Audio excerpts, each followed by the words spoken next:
cherche maintenant un tube de relais.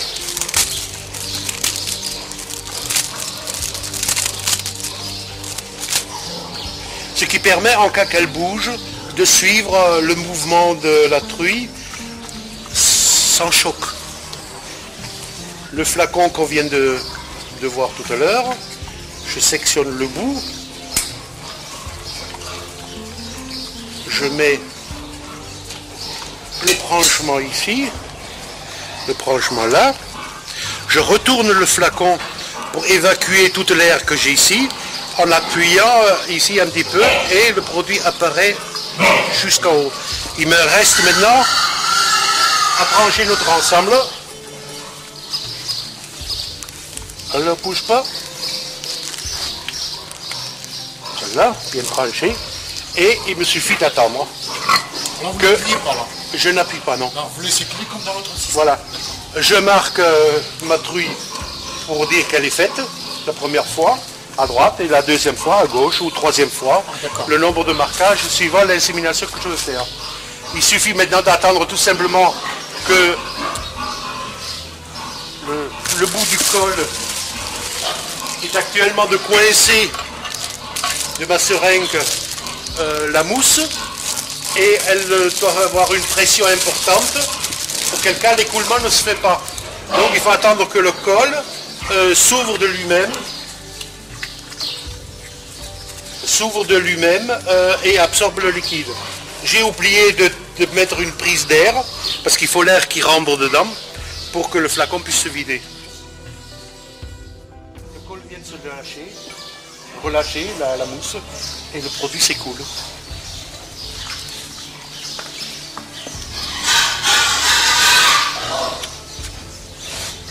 Voilà, l'insémination est terminée. Alors on ne va pas le retirer tout de suite parce que l'effet du tapioca, c'est ma mousse que je fais actuellement. Donc je ne le retire pas immédiatement.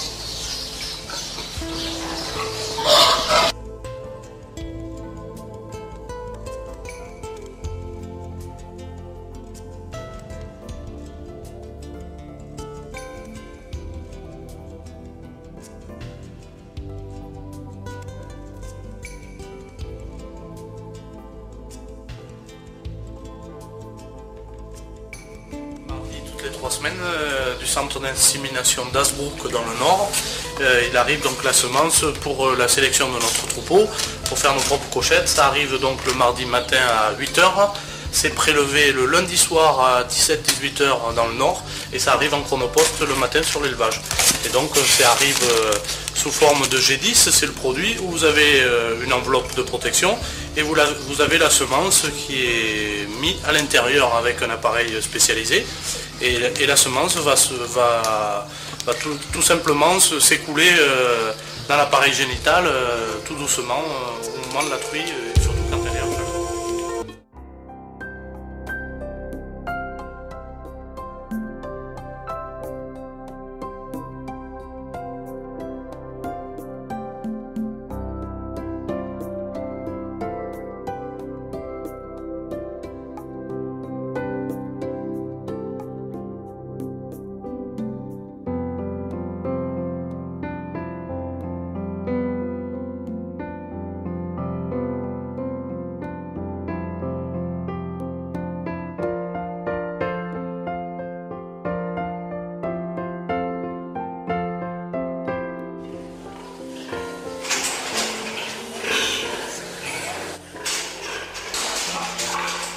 Environ 114 jours plus tard, les coches vont mettre bas.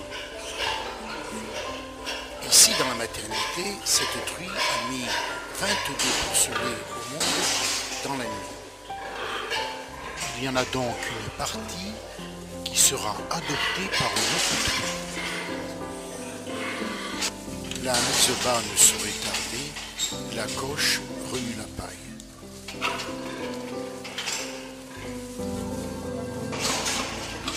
Le porcelet va sortir. Remarquez la respiration saccadée de la truie.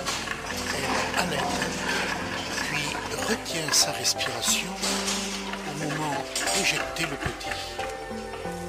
Ceci ressemble étonnamment à l'accouchement sans douleur des êtres humains.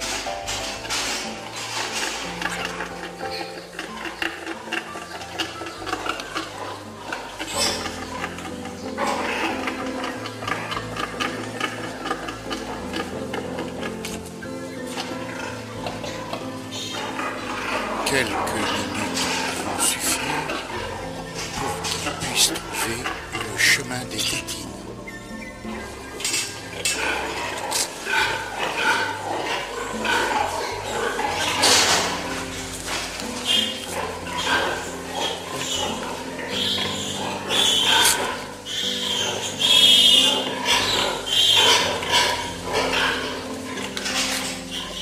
En règle générale, l'éleveur assiste au misbar et surveille de manière à éviter l'écrasement d'un porcelet par la truie, de le frictionner si besoin ou de le dégager du cordon.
Il lui faudra quelques instants pour trouver le chemin des tétines.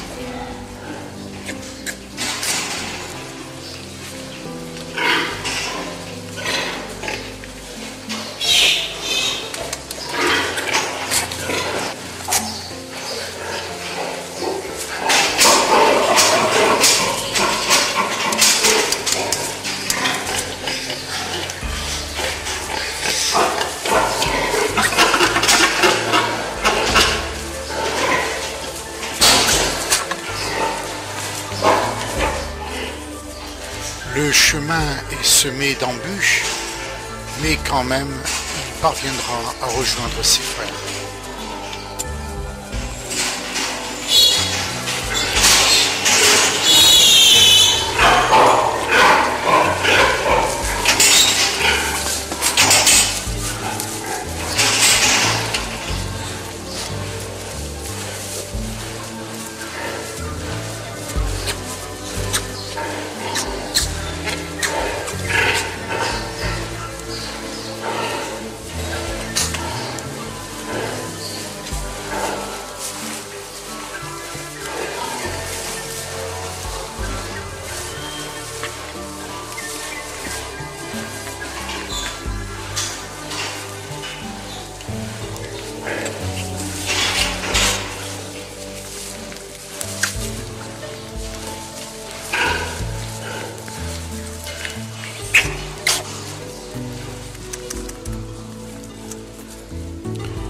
Encore un effort et le porcelet sera libéré du cordon. Celui-ci se dessèche très rapidement.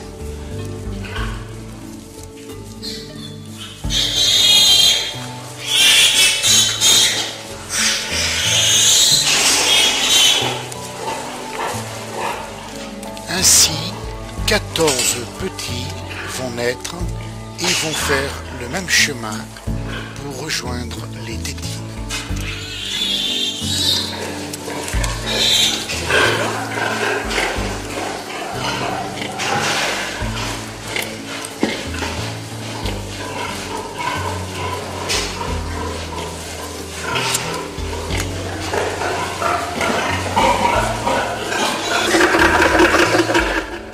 la mise bas est terminée, la truie vient de rejeter le placenta.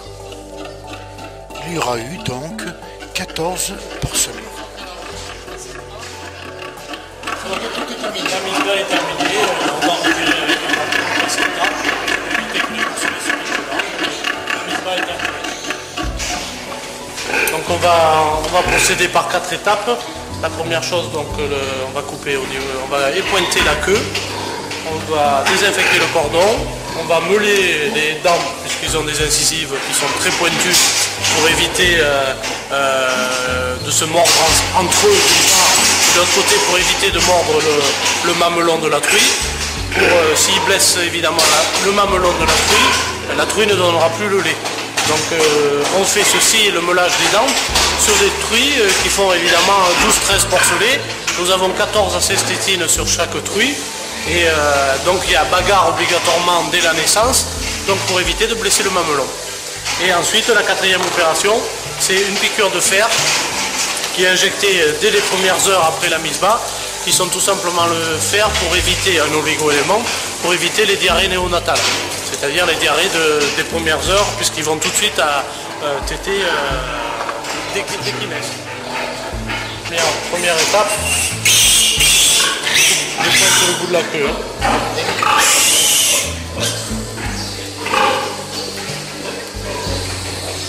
Voilà.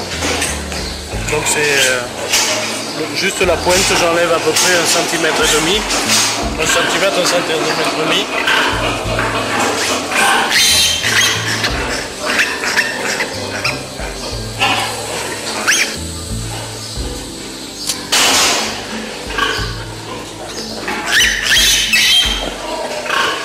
Alors tout ça par souci d'hygiène. Oui, tout ça par souci d'hygiène. Alors d'une part par souci d'hygiène pour éviter, donc fait avec du gaz pour brûler, pour éviter, donc on le voit bien ici, tout simplement pour éviter donc dans mon système d'élevage, pour éviter que la queue flagelle trop, surtout quand les porcs sont adultes, pour éviter qu'ils se salissent. Dans le système industriel, ils coupent la queue à ce niveau-là pour éviter le cannibalisme. Pour éviter que le cochon mange la queue. Par contre, dans mon système d'élevage sur paille, j'ai pas besoin de les esquinter, si on peut appeler, ou de les mutiler pour ça, puisque nous, ils ont la paille pour remuer. Il n'y a pas de cannibalisme au niveau de mon élevage.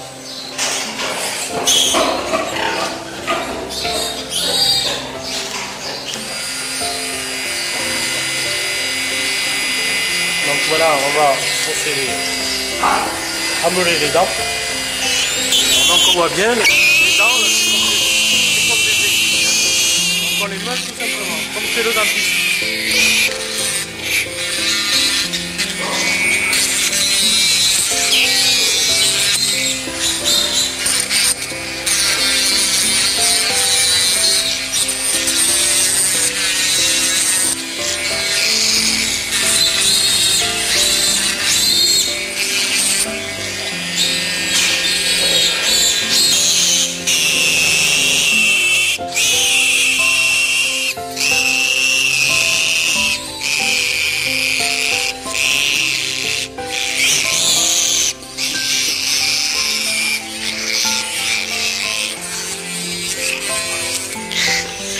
L'opération, donc évidemment,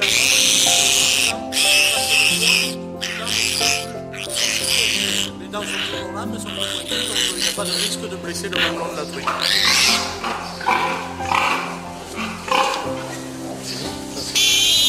Troisième étape, donc c'est une injection intramusculaire d'oligo-éléments de fer, donc tout simplement une petite piqûre d'1 cm3.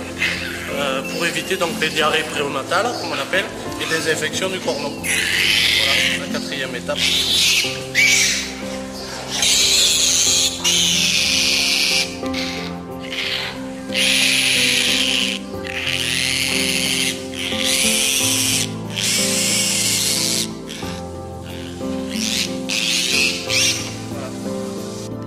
Après 27 à 28 jours, les porcs sont sevrés.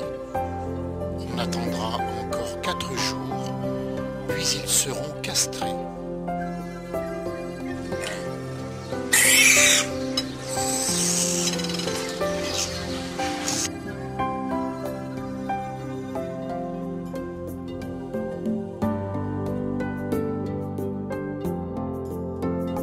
Voilà, donc tout simplement on essuie avec une éponge et un désinfectant. Voilà, donc on remonte le testicule, on fait une incision. Tout simplement. On coupe de la peau là, et on fait une torsion du nerf sanguin là, et on coupe. Voilà pour un testicule.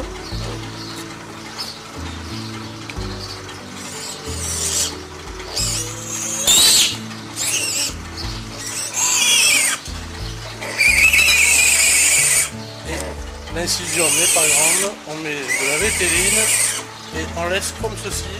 Dans 2-3 jours, c'est cicatrisé et ça se connaît plus.